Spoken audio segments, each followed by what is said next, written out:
Partnered by Times Influence. A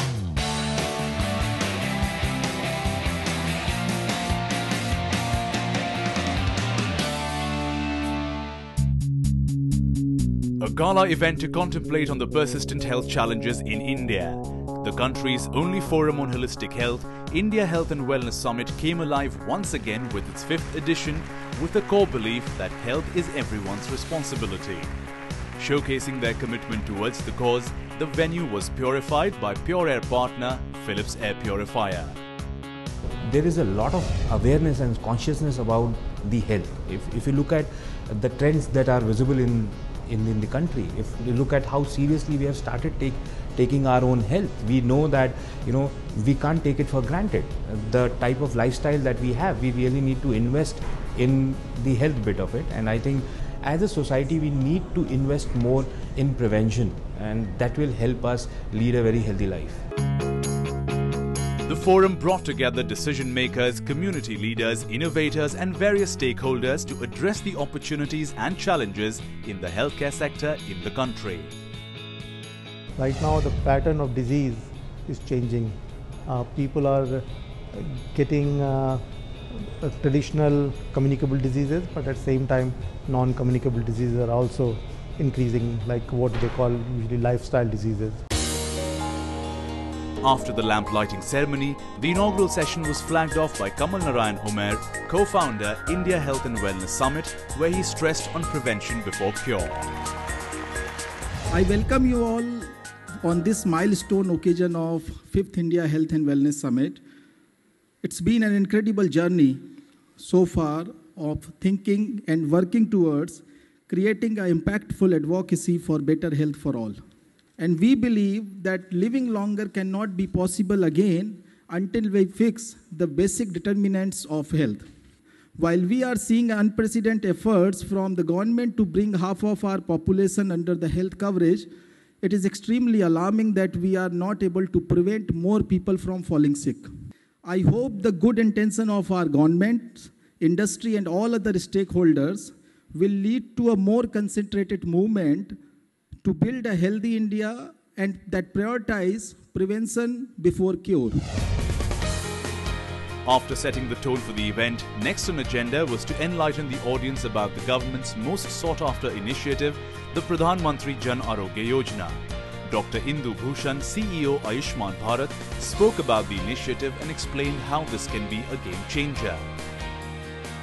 Let me focus on one issue that when we talk about Ayushman Bharat, Pradhan Mantri Jan Arogya Yojana, people call it's a game changer. The question is how. We believe that there are at least 4 reasons why this scheme is going to change the picture of health sector for time to come. One, about the scale. Honorable Prime Minister says that we are going to cover more than 500 million people, which is equal to the population of Canada, US, Mexico put together and more. Second reason is that this is the first time that in such a way, in such a manner, we are focusing on demand side financing. In this scheme, we are financing only when the poor people or poorest 40% or 50% people have used services. So it's putting the whole system on its head, financing only when we have achieved the outcome. Third reason is that we are getting into a stage of collective bargaining. We can be negotiating with not only providers, but also with the manufacturers of devices, suppliers of medicine to provide more reasonable prices and quality of services. And fourth and final reason is that this is a scheme where we have a meaningful engagement with the private sector. And that gives us leverage and also a way to go forward together with private sector.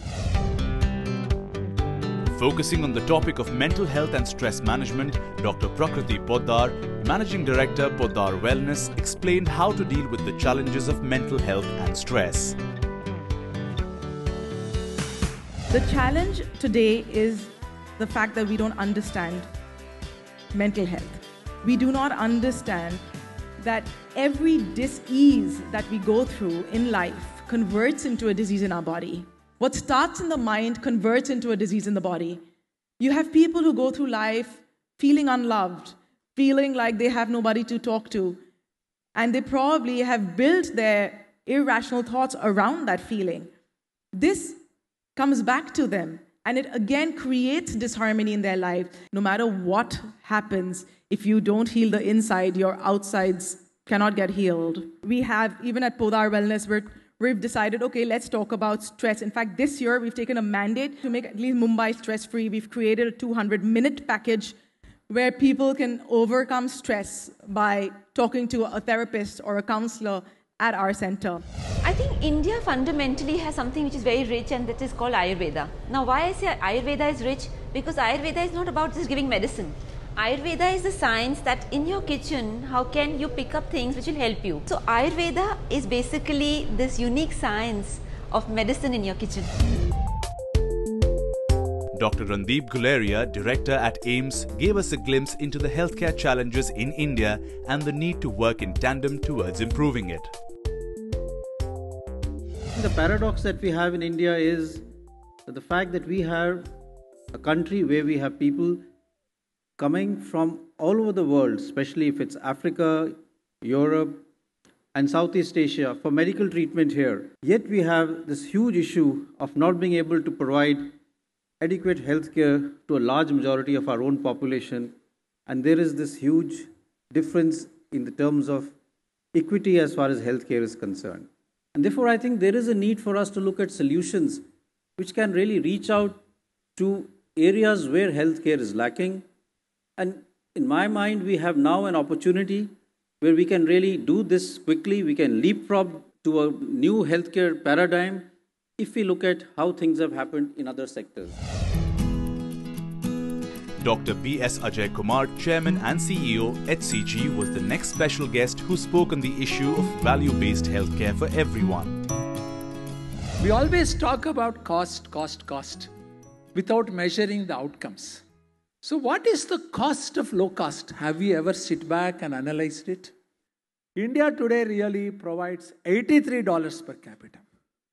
So what we are expecting is, hey, I'll spend $83, but I want the same outcome as United States spending $9,400 or UK spending $5,000.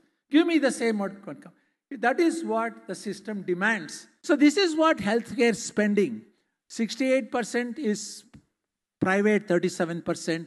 And how, when combining the two, creating a universal healthcare, where everybody, like for example, I am a Medicare recipient of US. What that does mean? When I was young, I paid tax, Medicare tax to the system. And at that time, elderly people got benefit out of it. Free care for anyone. Today, I can walk into any hospital in US, get a free care because I contributed. Why not a system based on their job description? I know very few people pay tax in the country, 2.5%, but it cannot be tax-based. But can we base on job, other description, where everyone contributes to the system? A huge base is made. With 60-70% of youths, we don't expect them to get sick. So they will be contributing to the elderly and to the sick. And the cycle can be done. Why not this model? Why do we have to have inferior, superior treatments? Bring uniformity of the treatment so everybody can get the same outcome. The pillars of preventive health are marred with challenges world over. The next session talked about the importance of good food, good air and clean water. The panel discussion also touched upon the challenge of indoor and outdoor pollution in India. If you see the data, it has got two important issues. One is the death part. So we know that more than 1.2 million deaths are accounted to air pollution, and out of that roughly 50% death is attributed to household air pollution. This is all happening in poor section of the society.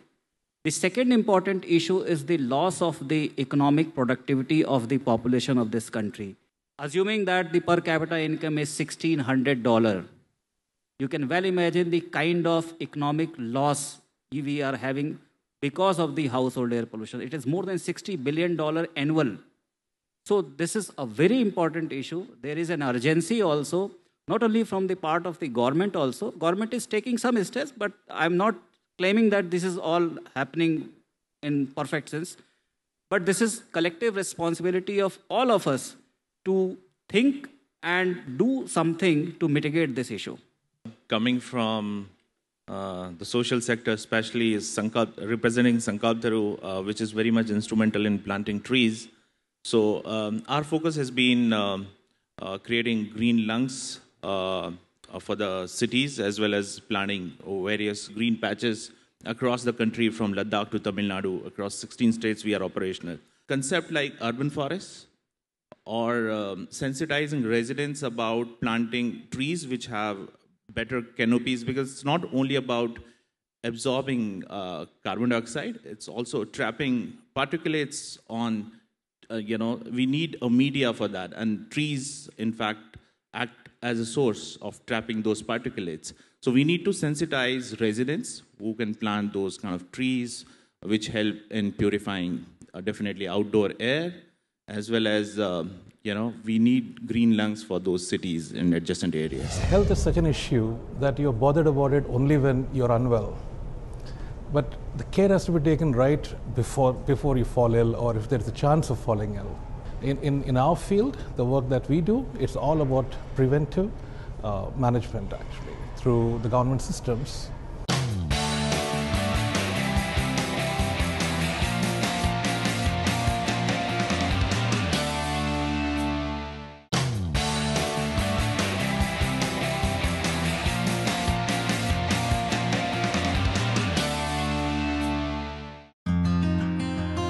Increasing expectations from healthcare facilities while swinging trust on institutional care providers is the latest of the worries grappling the Indian healthcare industry.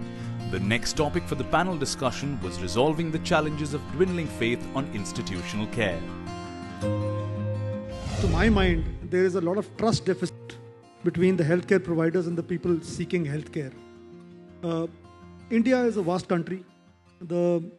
The haves and have-nots, the divide is huge, and the have-nots are basically just about surviving, and the haves have, hell of a lot of resources at their command.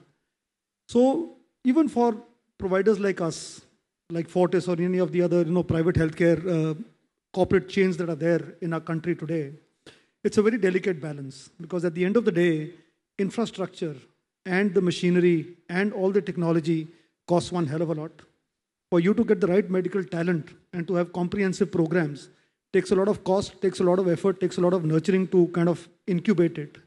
So therefore, to make it viable and to make it, to have something to plow back and to improve upon it, there is always this dilemma about pricing. And that is, I think, the primary reason where the trust deficit does come in. So a very, very big term, 2 words, but big, trust deficit. How do you see that being addressed from the provider side? What happens is when a patient comes to a hospital or to a clinician, patient has no clue. The knowledge is with the clinician, knowledge is with the treating person. So he has to trust. And now with there is a joke that everybody comes to a doctor for a second opinion. Google has already told him what is wrong with him. The other thing is our clinicians are also very, very scared now. The hospitals are very scared because if you do something, the same patient who trusts you today and comes for the treatment will file a suit against you, and all your, you will be roaming around the courts. So you have to be very, very careful. So I think these are real issues which are there in the segment. Innovations in pharmaceutical and the diagnostics industry for better health was the next big topic of discussion, where panelists shared insights on how innovation in healthcare should drive India's growth story. We had many success stories in past, and if you're going to talk about the pharmaceutical product which is manufactured by India, is supplied to more than 200 countries, which is itself is self-speaking that where the research base for the pharmaceutical product is available in India at the affordable price. Definitely we are the leader for the off-patent drugs, not the innovator as of now to much of the drugs, but our government is very serious to take this front forward so that the innovation also can be promoted to a great extent with respect to the new molecule. And considering all those aspects, US had opened United States has opened their FDA office in India. So what else we can speak about the pharmaceutical for the off-patent drug? We are the leader. We have also invested from day one. We've invested behind innovation. We have a very specialized portfolio, which I would say today in the world, very few labs can do. My challenges are that the amount of effort it is required for a lab is insane. Today, I have a TB test, which is, I can claim it's by far the best in the country that exists. I compete with a test which is approved by WHO. I don't have a WHO kind of a body in India where I can go and say, look, approve my test, test me out. And you do 1,000 patients with my method and see whether you're getting better results than you are otherwise getting from a WHO body. Technology-enabled healthcare services are transforming the way healthcare delivery is experienced. But how effective and scalable are these technology-driven healthcare services was the question that our next set of panelists tried to answer. When I moved back to India around 6 years back, one of my internal studies, what I did, was that India needed around more than 5,000 linear accelerators if I just take the WHO standards. We are operating now out of 18 different cities of India.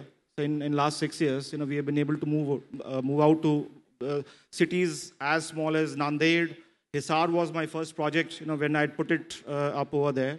So you can imagine the vast difference which was there, that from Pakistan border till Delhi, there was not a single linear accelerator in a distance of almost 700 kilometers. Mr. Kanderia, you've gone very light on the technology part of it, and you're still saying that quality care needs to be made at the village level.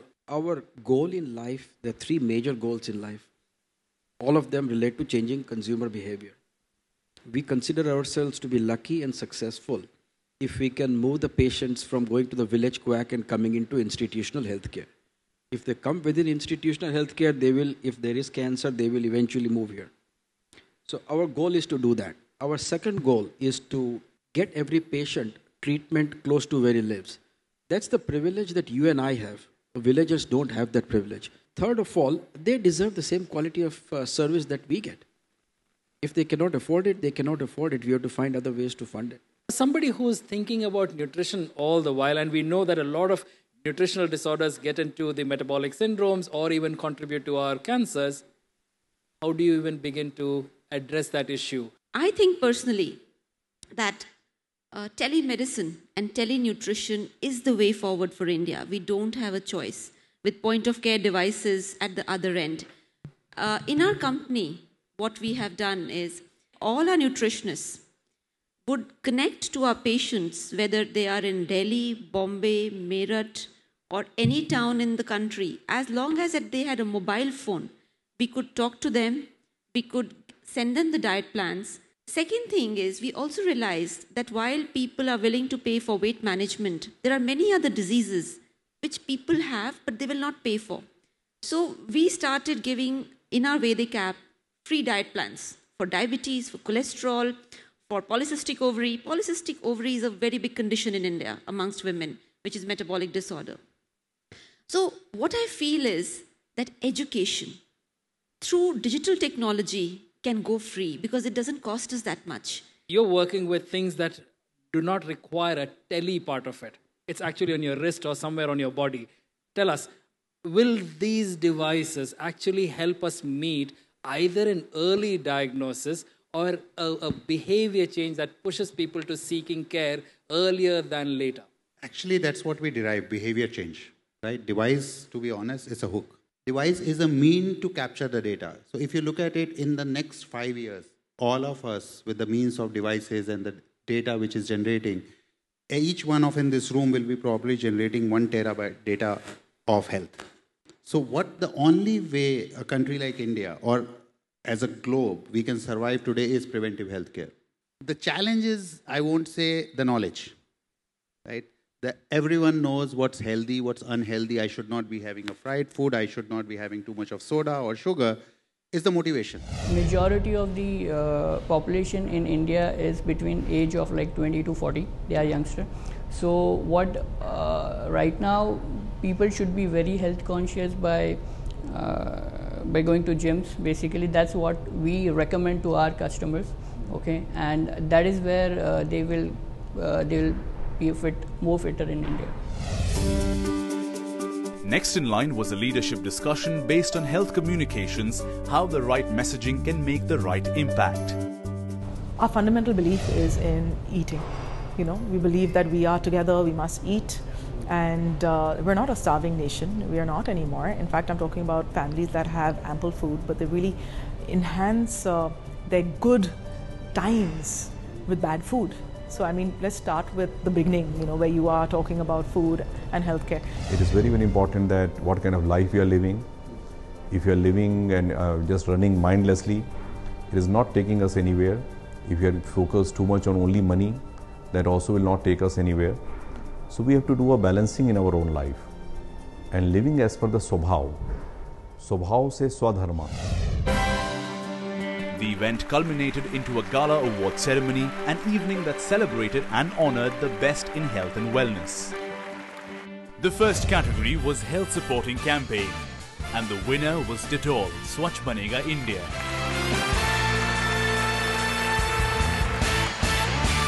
We are absolutely thrilled to receive the award simply because Dettol Banega Swachh India is an initiative that we are very, very proud of.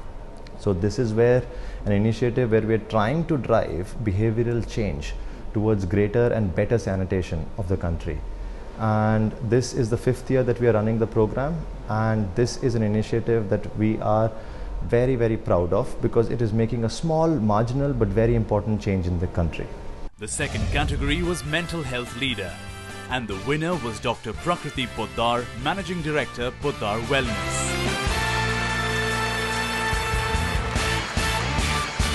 The winner under the special category of Public Health Initiative was Department of Health and Family Welfare, Government of NCT of Delhi.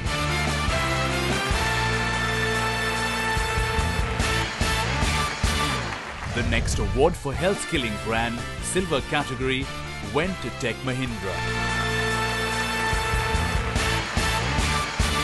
Under the category of Health Killing Brand, Gold category, the winner was Public Health Foundation of India. In the category Health Innovation Gold, the award was given to V-Health by Aetna. In the category Health Innovation Silver, the award was given to Wish.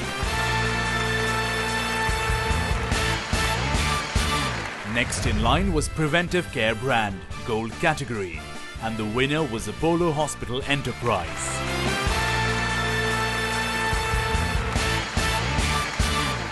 In the Preventive Care Brand Silver category, the award was given to Goki.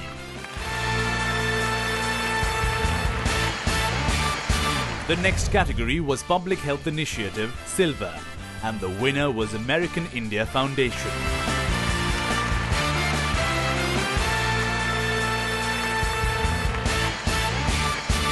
In the Public Health Initiative Gold category, the honor was bagged by Fine.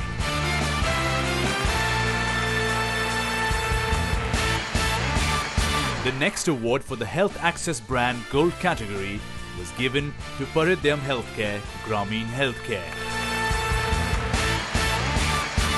For the Women Health Brand Gold category, the unanimous winner was Fortis La Femme.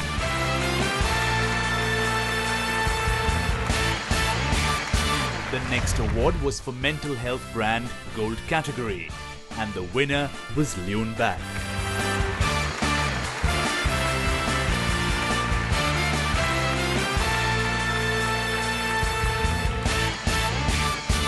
In the Health Workplace Brand Gold category, Hero MotoCorp bagged the honor.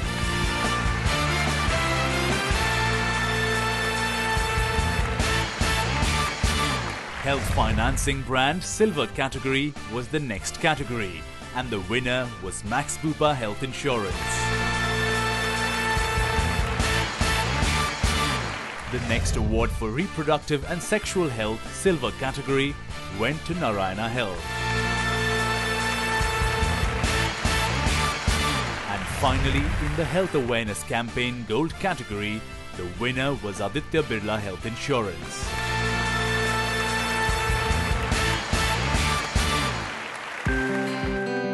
The 5th edition of the India Health and Wellness Summit and Awards successfully played the role of a catalyst and deliberated upon the possible answers to the growing challenges faced by the billion-plus population of our country towards leading a healthy life.